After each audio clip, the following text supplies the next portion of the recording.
देवेश नारायण को देखकर स्तुति किया।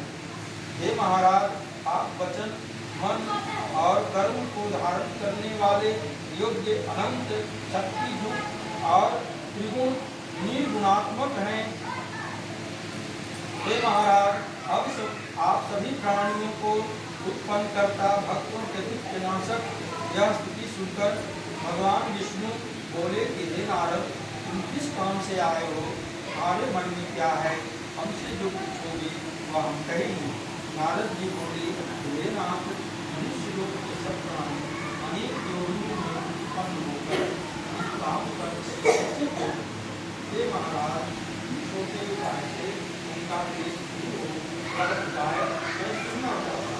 भगवान बोले, समस्त जन्म पर कृपा कर तुमने बहुत किया है, इसके करने से मनुष्य मोह से छूट जाता है। मैं ऐसा उपाय करता हूँ, सुनो। हे नारद, जो व्रत तीनों लोकों में अति दुर्लभ है, वह आज आपके कहने से प्रकाशित करता हूँ। वह सत्यनारायण का व्रत है, जिसको विधि पूर्वक करने से इस लोक में सुख और परलोक में मुक्ति प्राप्त होता है। यह सुनकर नारद जी बोले, इस व्रत का क्या फल है और पूर्व में इसे किसने किया? किस समय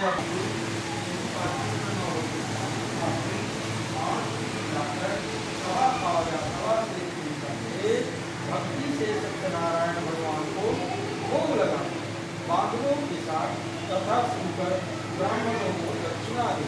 श्री सत्यनारायण के किसान को अपने भाई बंधु आकर रात्रि में करते हुए निरंतर सब श्रोतागण श्री सत्यनारायण भगवान का स्मरण करते हुए घर जाते।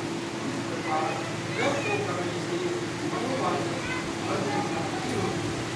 विशेषकर इस कलयुग में पृथ्वी पर इससे बढ़कर दूसरा कोई उपाय नहीं है। हे नारद, इन्होंने इस व्रत को पहले किया।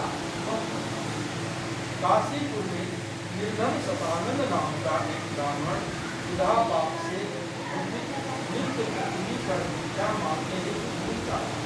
ब्राह्मण प्रेमी भगवान नारायण ने दुखित ब्राह्मण को देखकर बूढ़े ब्राह्मण का रूप धारण कर अति आदर से पूछा, इस प्रकार पृथ्वी पर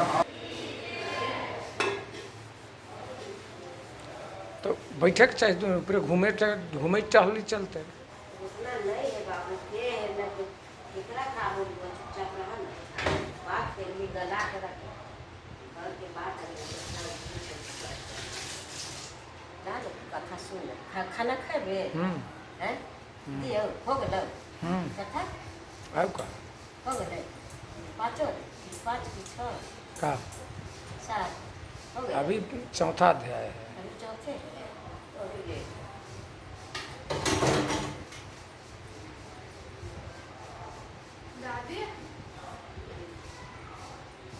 तो तू यहाँ तो छोड़ दे बर्तन उर्तन मार लेके मान लीजिए सब यही से किए ही वो आई है स्वाद।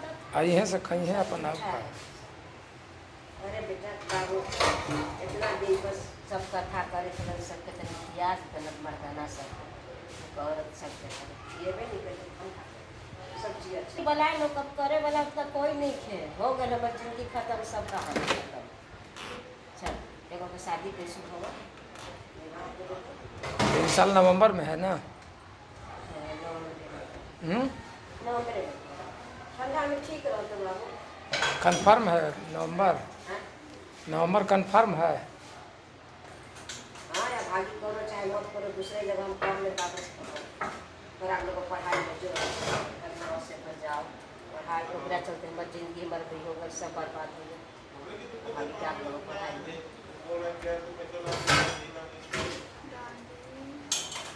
बोल ना बेटा का न भगोई थे देव ने से गिलास दे यहाँ बढ़िया पर है सीकर छजा पर।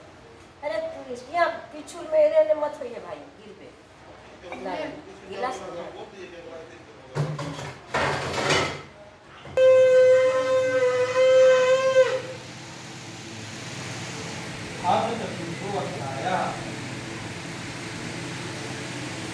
सूत जी ने कहा, राजाओं में श्रेष्ठ उनका मुख नामक एक जितेंद्रिय राजा था। वह सदैव देव मंदिर में जाया करता था। वह ब्राह्मणों को नित्य धन देकर संतुष्ट किया करता था। उसकी कमल के सदृश मुख वाली प्रबुद्धा पत्नी थी। वह अपनी स्त्री के साथ भद्रशिला नदी के तट पर श्री सत्यदेव का व्रत करता था। उसी समय वहाँ एक बनिया आई। वाणिज्य के लिए बहुत धन से परिपूर्ण नाव को नदी के तीर पर लगाकर वह आप तट पर उतर गया। वहाँ राजा को व्रत करता हुआ देख नम्रता से पूछा, हे राजन, आप यह क्या करते हैं? वह हमसे भक्ति पूर्वक कहिए, मेरी सुनने की इच्छा है। राजा बोले, हे साधु, यह अति तेजस्वी विष्णु भगवान का पूजन है जो अपने बांधवों के साथ पुत्र आदि प्राप्ति के लिए मैं करता हूँ। तब बनिया नमस्कार करके बोला कि हे राजन, इस व्रत को मुझसे कहिए, यह मैं भी करूँगा। कारण कि मेरी भी संतान नहीं है, इस व्रत से अवश्य होगी। यह व्रत की विधि जानकर वो अपने घर आकर अपनी स्त्री से यह संतान पर व्रत को कहा और यह संकल्प किया, जब मेरे घर में संतान होगी तब मैं अवश्य श्री सत्यनारायण का व्रत करूँगा। थोड़े ही समय में उसकी स्त्री लीलावती आनंद चित्त से गर्भवती हो गई। उसने 10वें मास में निर्मल एक कन्या को प्राप्त किया। जैसे शुक्ल पक्ष में चंद्रमा की ज्योति पड़ती है, उसी तरह प्रतिदिन कन्या वृद्धि को प्राप्त हुई। अपनी स्त्री के साथ साधु बनिए ने कन्या का जाप करके कलावती नाम रखा। एक दिन लीलावती ने अपने स्वामी से मधुर वचन में कहा, पहले का संकल्पित व्रत आप क्यों नहीं करते? साधु बोला, हे प्रिय, इसके विवाह के समय मैं इस व्रत को अवश्य करूँगा। इस प्रकार स्त्री को समझाकर वह बाहर चला। इधर कलावती पिता के घर नृत्य गाने लगी। एक दिन धर्मज्ञ साधु बनिया ने सखियों के साथ खेलती हुई लड़की को विवाह के दूत को बुलाकर कहा, विवाह के निमित्त कन्या के लिए योग्य वर को खोज लो। साधु की आज्ञा पाकर दूत कांचन नगर में गए। उस नगर में एक वशिष्ठ वणिक पुत्र को लेकर साधु के पास आए। उसने सुंदर गुणयुक्त लड़के को देखा। जाति भाइयों के साथ प्रसन्न चित्त होकर विधि विधान पूर्वक अपनी कन्या का उस वणिक पुत्र के साथ विवाह कर दिया। अभाग्यवश विवाह के समय भी उस व्रत को साधु भूल गया। तब सत्यनारायण देव क्रोधित हो गए।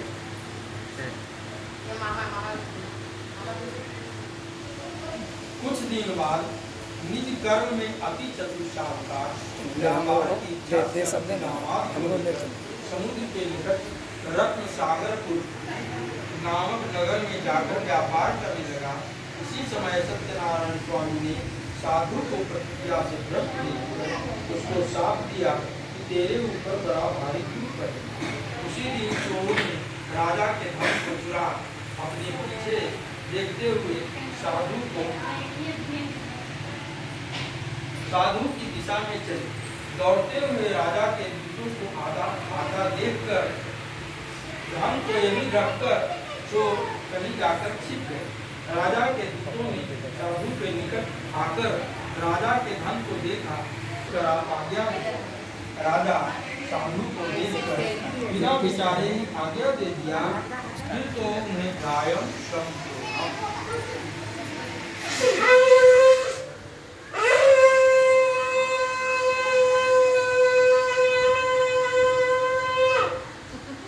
पंचमो अध्याय। एक बार बोले सत्यनारायण स्वामी की जय।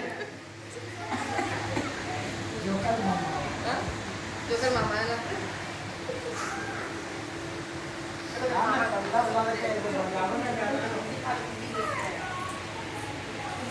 श्री सूत जी बोले और प्रसाद को खाकर कुछ रात गए अपने घर आए। तब लीलावती अपनी कन्या को धिकारने लगी, हे पुत्री, इतनी रात तुम कहाँ रहे? तेरे मन में क्या है? तब कन्या ने माता से सत्य वचन कहा, हे माते, मनोरथों को पूर्ण करने वाले श्री सत्यनारायण के व्रत को ब्राह्मणों के घर में मैंने देखा।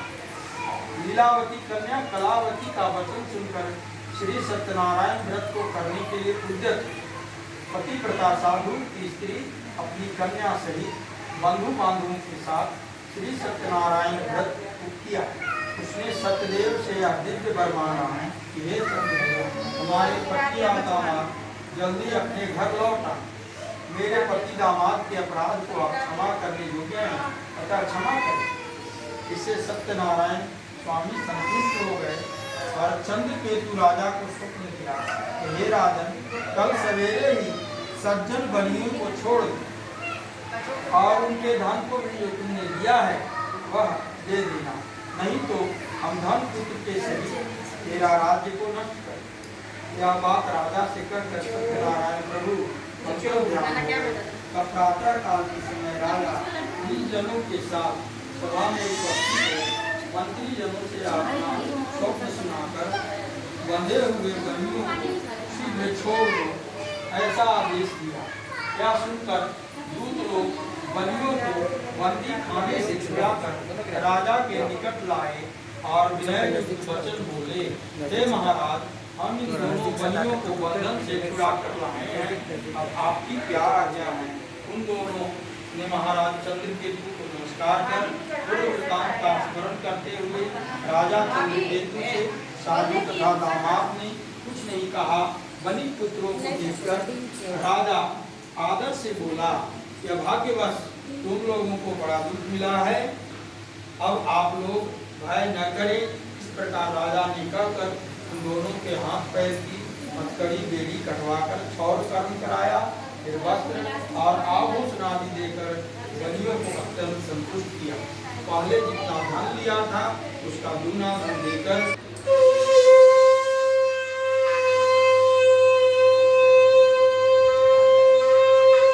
एक बार बोलिए सत्यनारायण स्वामी की जय। अथ षष्ठो अध्यायम्